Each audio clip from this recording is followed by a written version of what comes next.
Hello everyone, my name is Amit Chaudhary. I'm the founder of the Apex Hour and the Virtual Dreamin. I am a Salesforce principal architect and working in the Salesforce industry from last 12 years.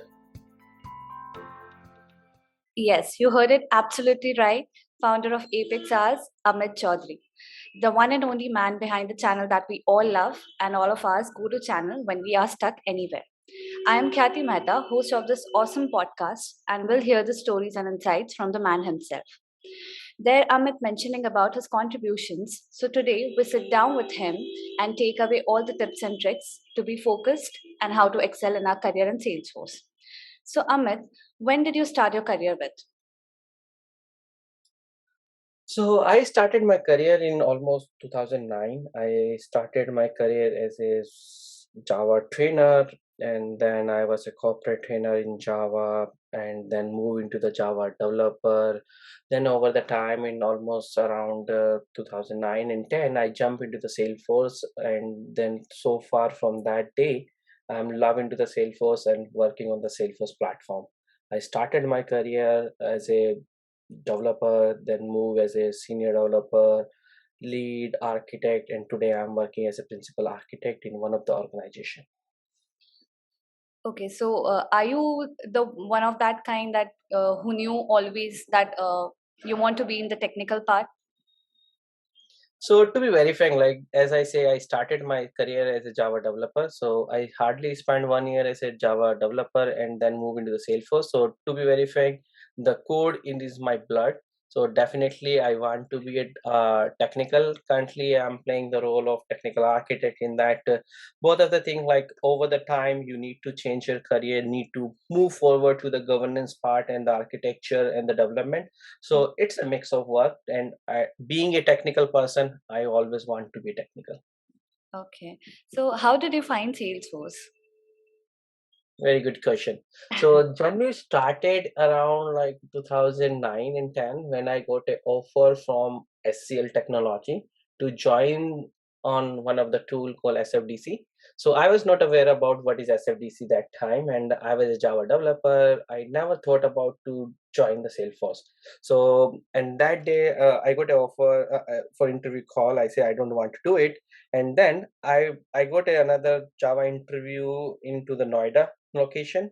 So I thought let's go there, but I my like interview got finished early into the Java, so I thought it's a worth to go in SL technology. In this, that was a walk-in, and just go and see what they are doing. At least I will be getting exposure of a big company to how they do the interview and all this thing. So I go there. They took the interview. I clear all the technical part of it, and after that I got a offer letter from them, and they say you need to work on a SFDC. Then I consult with a couple of my friend. Hey, what should I do? It should I join or not?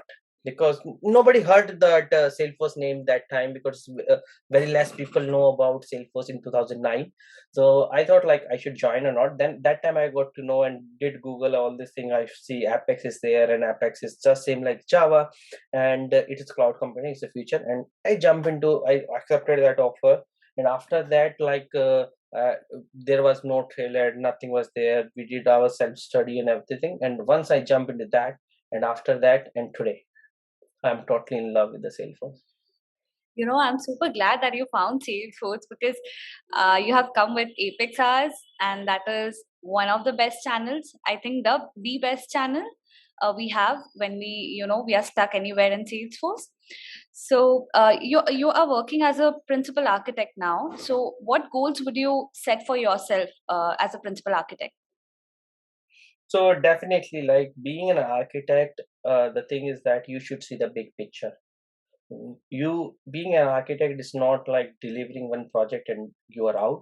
Being an architect, you should be the partner of that organization and deliver the quality and the tool which will be work for many more years, not just it is working and deliver and get out of it. So that is what my plan is, that like after that my plan is to go for this CTA exam and definitely look into the broader picture from the enterprise architecture, and want to look into the more other aspect where I can grow my knowledge. Okay. So as you mentioned that you want to go for CTA, do you want to give out any tips that you are following?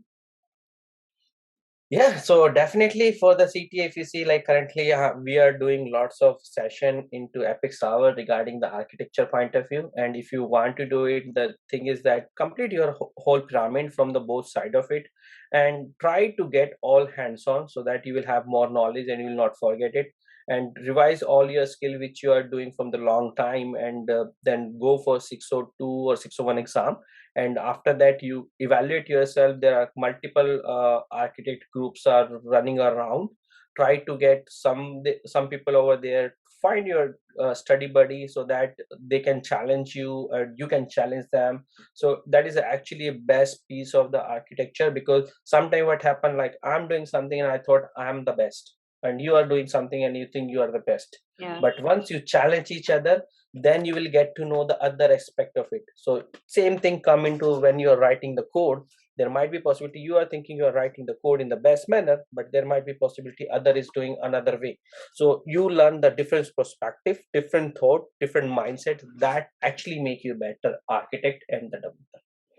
Wise words there. So when do you feel that you're ready for, the CTA exam?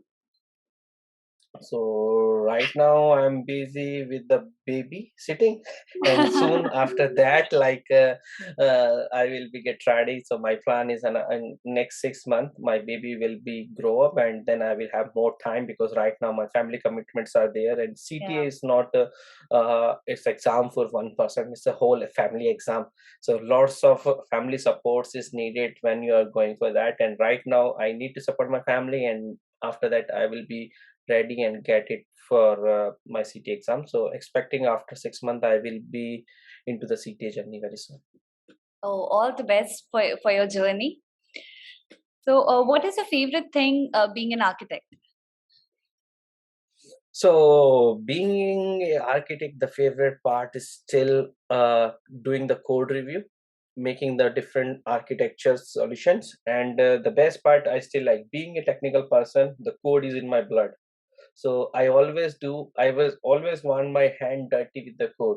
So favorite part, I always want to work on the different framework, like trigger framework, error logging framework, flow framework. This kind of framework team thing I always love to develop for my team, deliver to them so that they follow it and implement it.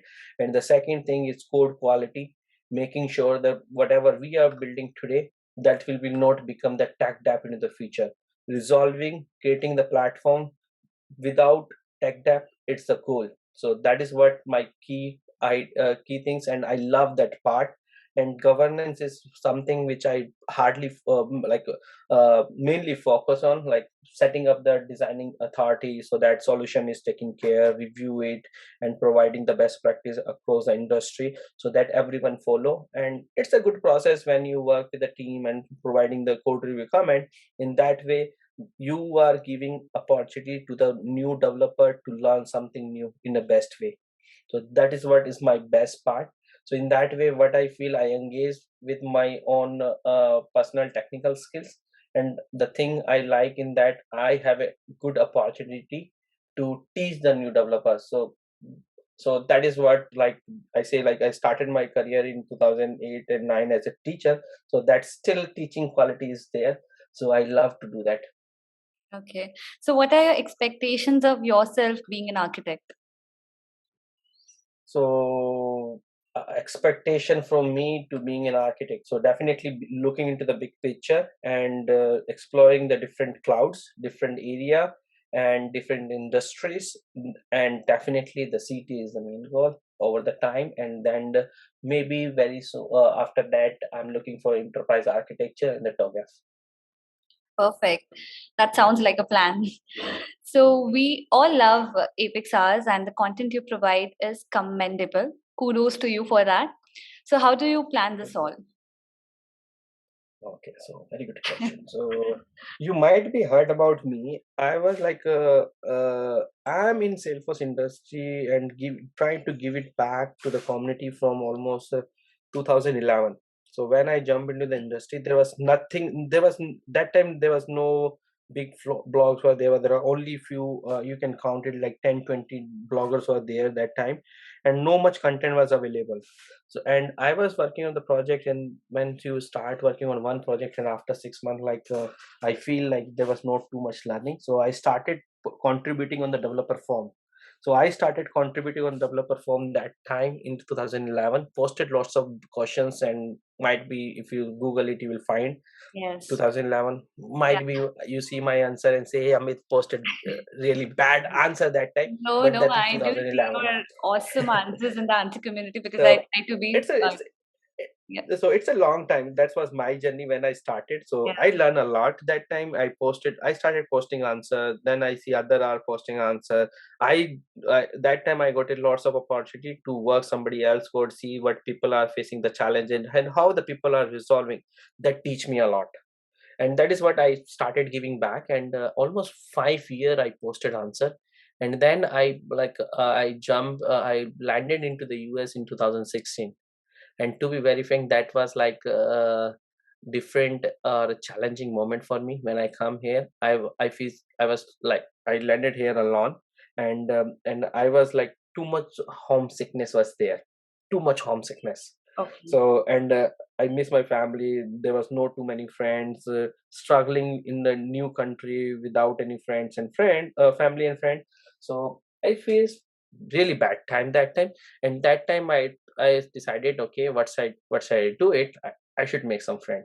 At that time, I started a Farmington in developer group, and I still remember the day when I was not having car driving license in the US.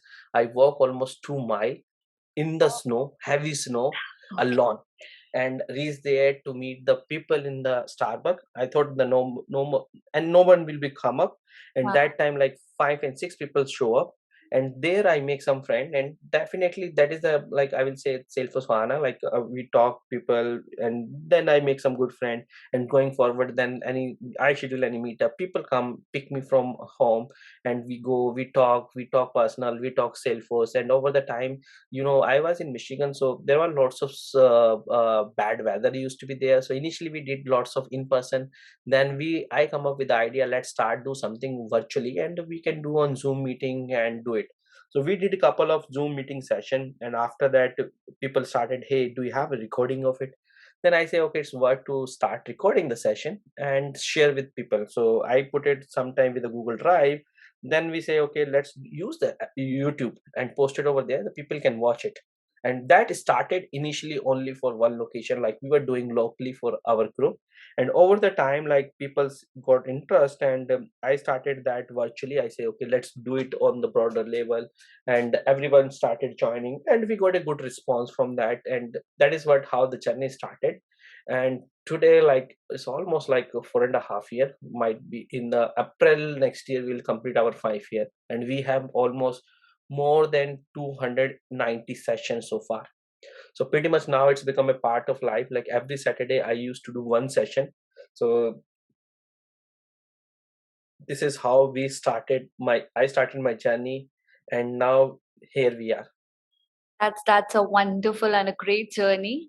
So, do you want to give out any tips to anyone who want to share knowledge via YouTube or blogging?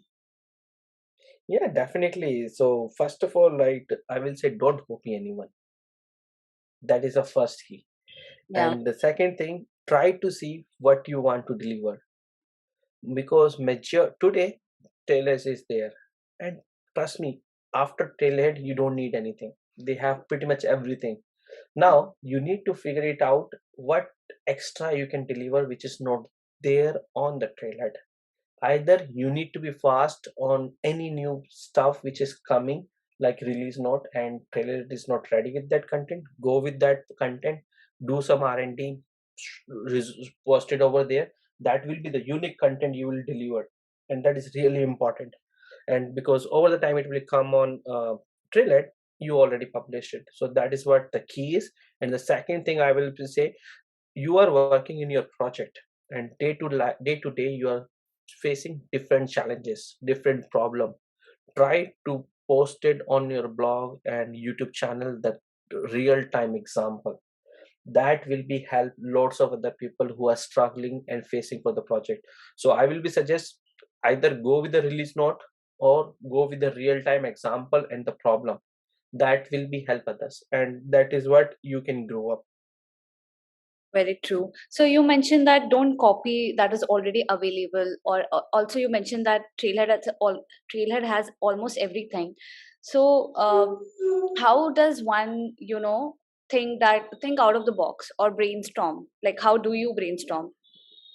Yeah, definitely. Let's say, like you are saying, right? Don't copy trailer, right? So if Yeah. I'm saying that, because whatever is there, like people will definitely go there, and I will highly recommend it to go trailer only.